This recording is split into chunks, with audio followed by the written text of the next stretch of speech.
I'm convinced that about half of what separates the successful entrepreneurs from the non-successful ones is pure perseverance. That is a quote from Steve Jobs, co-founder and former CEO of Apple. To succeed as an entrepreneur, you can never give up. You must battle through what difficulties you might have. Steve Jobs knew this better than most. He co-founded Apple, then later was booted by his own company. He then created Next, which was an expensive cube-shaped computer with unpopular software that did not take off. However, a financially struggling Apple purchased Next Computers in 1997. After Steve Jobs came back to the company that he co-founded, Apple started to prosper. So why am I telling you this? In order to succeed, one must learn to overcome their failures, even if failure is constant. This is Tomer Nesher, and welcome to the CNY Business Talk podcast.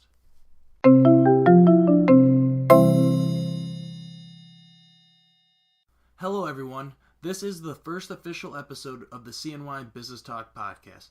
I am your host, Tomer Nesher. To give you guys a brief background about myself, I am a recent Nazareth College graduate who attained a bachelor's degree in business administration and a minor in economics. The first job out of college that I have received is in sales and marketing. Since the 9th grade, I have loved and listened to podcasts about almost every subject. And recently, I have had time to think about what I want to do with my life, and I decided that I want to become an entrepreneur. Well, I do not know what kind of business I want to start up, and I might not even have the proper skill set to open such business. As a result, I have decided to create a series of podcasts that can enlighten aspiring entrepreneurs like myself in the hopes of having a successful business. To help educate myself and all of you, each podcast will have an interview with an expert that is knowledgeable in his or her field. You guys can follow along with my journey from aspiring entrepreneur to hopefully someday successful business owner. Without further ado, let's get the show on the road. The first person I interviewed is the founder and former president of the Central New York Business Journal, Mr. Norman Pullinson. In this interview, he will explain to us his background and how he made the Central New York Business Journal succeed after having a failed business.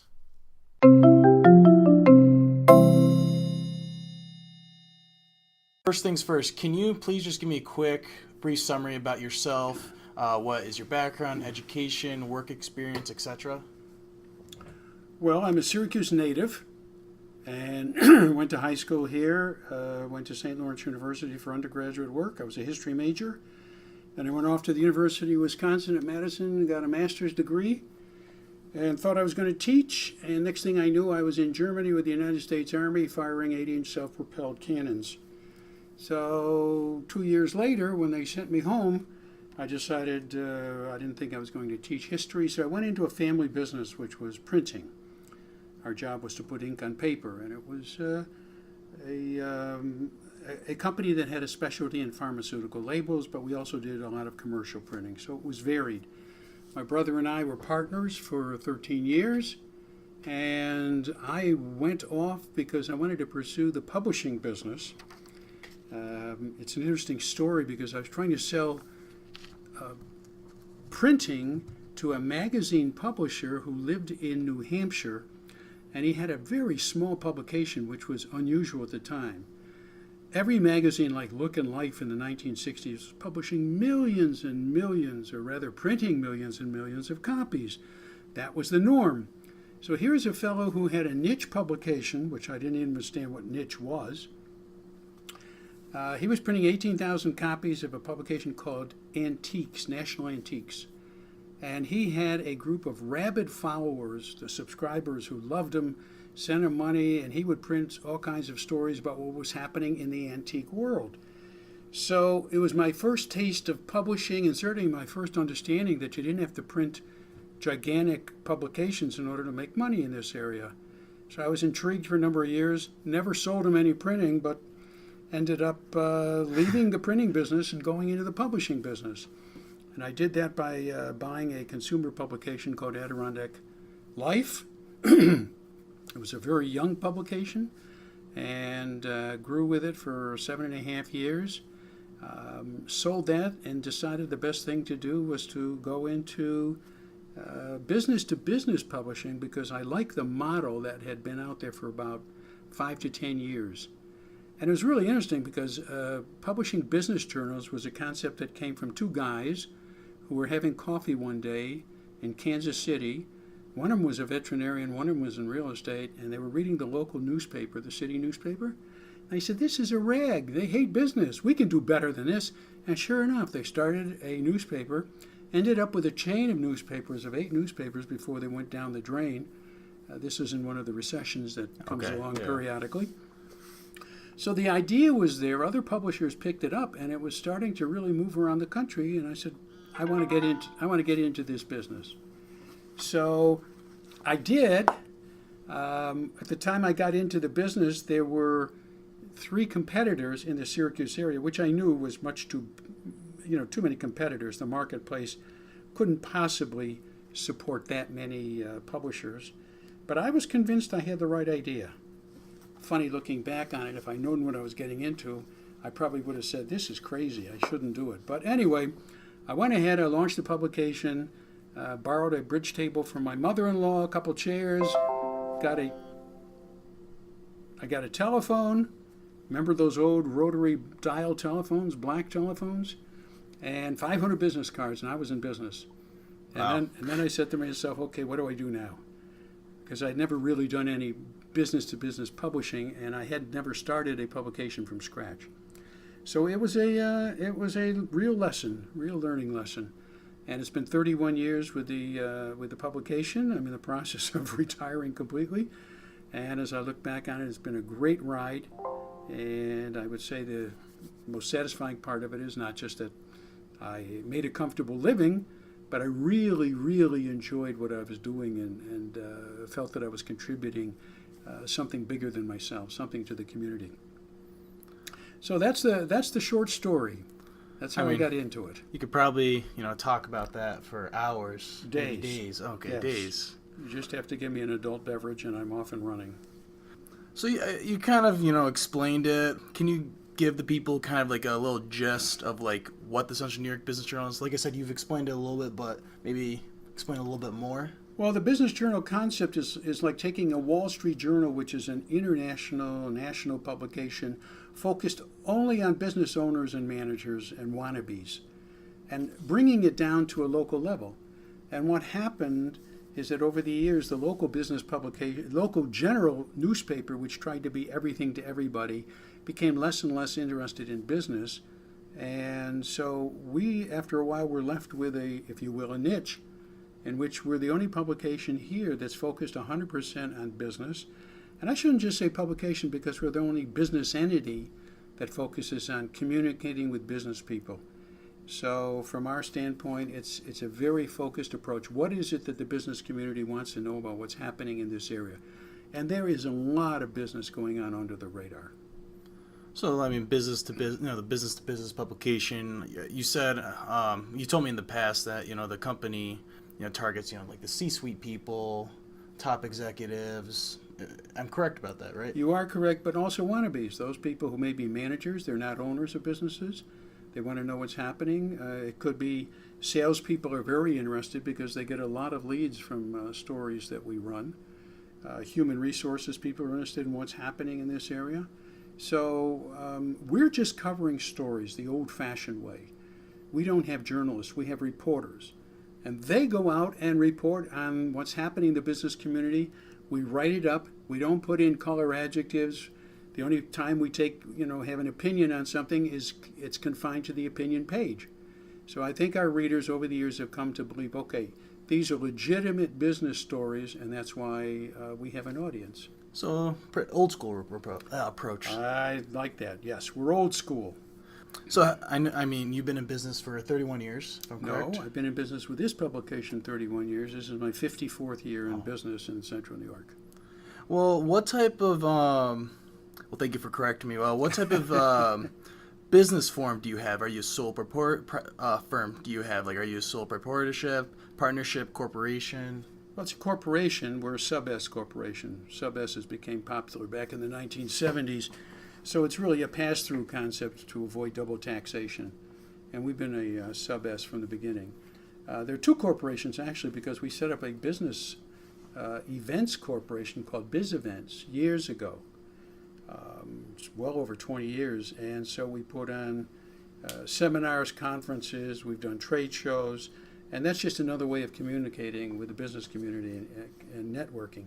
Is the Busy Events like a daughter company or a sister company or? Well, we consider it a sister company. Technically, it's a freestanding company on its own.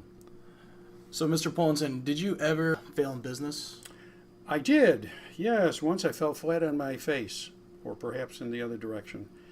I had a concept of putting together a small business turnkey operation for publishers. What happened is that I knew the printing business, which was critical to printing, obviously publishing magazines, and had also developed a software company long before it became popular, where everybody could have their own software. So we put these together with our knowledge of publishing when I had Adirondack Life magazine, and I also had a printing company. And the problem was, I think the dreams got ahead of reality. And the reality was that small publishers often couldn't pay their bills. And I had gotten in over my head in terms of capital investments in the printing company so I could specialize on publishing magazines. And that whole deck of cards eventually collapsed. And in middle age, yours truly started over again and went out and found some people who would support me financially in terms of trying to develop this business-to-business concept called the Business Journal. So yes, I've been through failure and can still remember it, and went on to try another business successfully. How did you find these, what would you call them, silent investors? Yes. How do you find a silent investor? How do you pitch an idea to a silent investor, I guess? Well, you find somebody who's got some money and may have an interest, and you go bang on their door. Were they friends or? Initially they were, but then I had to bring in more investors to make it work. Eventually I bought out the investors and owned the entire company. That's it. And it's called, the company is the CNY Business Review, right? The printing company, the operating company, is the CNY Business Review INC. And Biz Events INC is its own entity. It's its own corporation. Same stockholders. All right. So I guess another question I have for you is, the Central New York Business Journal has been around for a while. You've told us, your brief background. Like I said, you could probably go into even more detail if you really wanted to, or if we had the time. Have you ever had like a business plan, to help organize your day-to-day operations? Well, I certainly had some business plans in terms of concepts as to what I wanted to do. I would go as far as trying a 5-year plan, which I found for a small business to be impractical. So it was probably more of a year-to-year focus on budgeting and setting some goals that I thought were realistic.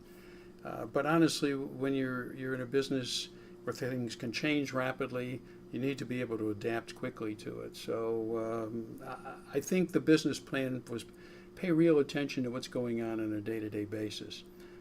Did you have anything like written down, or was it like Sure. just something you No, had in the no, back of your head? No, I would actually sit down and do a line item budget. The thing I learned back in the 1970s that I always liked was usually you start out with your income projections and then your expenses, and then you look at your profit as the bottom line. And a consultant back in the 70s suggested, why don't you turn it upside down? Why don't you start with your profit and make it work? So that's what I did. I would start and say, that's my profit goal. Let's say it's 10% of gross income or 15%, whatever the number was. And then I would make things work so that it came out to that. When you started the business in general, you obviously didn't have profit right away because you just started the business. So what would you do for that? How would you project that? Profit was a dream in the beginning. You're absolutely right. You run a business in the beginning and you run it on cash flow. You got 2 cans. The cash comes in this can, it goes out of the other can for expenses, and that's how you run the business until you can get to a point where you can really do it on a non-cash basis, where you're on an accrual basis, so you can see what kind of profit you're making. It was years before we really made profit. It wasn't until we took a monthly publication, turned it into twice a month, and then finally we turned it into a weekly publication. So I think I was in business 14 years before I ever started to generate what I thought were solid profits. There were years that were up and down, but the key was always make sure that there's profit. So if you saw something was going to strangle your profits and you couldn't correct it by increasing your sales, then you controlled your costs. How did you determine like what was more important than, something else? Like when it came to, purchasing, I don't know, like what do you think? Well, your most important costs would be twofold. First, I would put the employees. If you didn't meet payroll every week, you had a problem. My guess is the employees weren't going to stick around for a long time. And if you weren't profitable and you couldn't generate salary increases and or bonuses, then I think that was problematic as well. So I would put payroll first and happy employees. Secondly, when you had an obligation to a lender, specifically, let's say to a bank, you had to make sure that you met your payments in a timely fashion and that you communicated with the bank and you didn't scare the bank by showing them a lack of profit. So those were the two things I would put at the top. Another way to control your expenses was you didn't take any salary. Oh, and there were days and weeks when that happened as well. So you put yourself last on the assumption that this was a long-term investment. And if you did it right, you're going to get your payback years later. My last question for you, you kind of mentioned it earlier on, which I was hoping you weren't going to. But my last question is, if you had the opportunity to go back in time and change something about your business, what would you do it, and what would it be? Well, I've had 3 different businesses. So when you say, would I go back and do something differently? I guess starting at the beginning, I had no business education. The fact that I worked in a family business and worked inside the business and did all the grunt work you do when you start out in a business, you certainly learned some things, but I didn't know anything about business. I never even thought about business till I graduated college. So I learned at OJT on the job training. And there were some lessons that I'd say were pretty hard lessons over the years, including the one where my business collapsed and I had to start over again. So you don't forget those lessons. Those are real wake-up calls. But in terms of doing things differently, I don't know. I suppose if I'd had, if I were less of a dreamer and I had this urge to grow and create something really large. And it stayed with me, and I probably should have controlled my expenses better over the years. I learned that lesson, trust me, but in the beginning, I was happy to keep pumping money into it and grow. Now, somebody who does that now very successfully is Amazon. If you notice, the latest quarterly report from Amazon is their profits went to hell.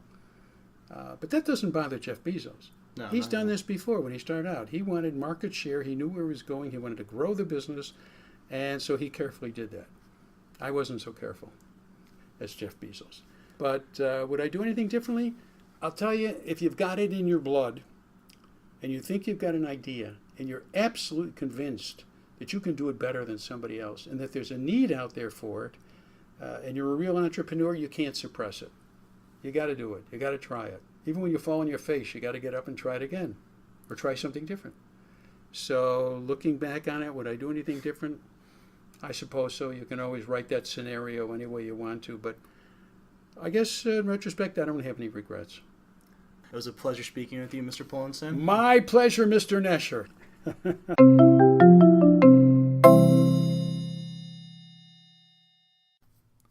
That was a great success story. It was very inspiring how Norman didn't give up after having a failed business. He just kept on trying and trying and trying and finally succeeded. What stuck out to me the most was when he talked about his business plan and how he had a new one every year. In college, one of the courses needed for a business major was entrepreneurship. I remember that my professor always told us about the importance of a business plan and how every business needs one in order to create success. He also said that a business plan should be a layout for a minimum of 5 years. In Mr. Poulenson's case, that doesn't seem to be true. He told us that for a small business going on a year-to-year basis might make a little bit more sense. I know that Mr. Pullenson told us the way he got his money to create and start his business, but there are other options. Like the other day, I listened to an audiobook called The Millionaire's Booklet by Grant Cardone. It is highly educational, and I recommend it. He explains how he puts himself into feeling like he's hurting financially, but in reality he is not. Grant has a strong belief to constantly have more than one way of receiving income. I know that sounds simple, but it works. Any money he receives, he immediately invests. The reason I'm mentioning this strategy in correlation with the Norm Polinson interview is because anybody can do it as long as they're focused and keep themselves on a tight budget. For someone like me who graduated college and is in debt, this strategy is ideal as long as I'm persistent and focused on the goals, which is to pay off my student loans and to start a business. In fact, I have already started using the strategy. Any income I receive, 25% of it goes into my checking account, and the rest goes into my savings account. I am doing this until I accumulate enough wealth in order to purchase stocks or possibly pursue other endeavors. Any aspiring entrepreneur should take time out of their day in order to learn new ideas and concepts about how to fund your startup business. And it looks like I ran out of time. I hope all of you have learned a little something from the interview. I know I did. The next episode of the CNY Business Talk podcast, I will be speaking with a man who has mastered the art of the sale, Mr. Bernie Bregman. He will discuss with us what sales tactics he used and why they were successful.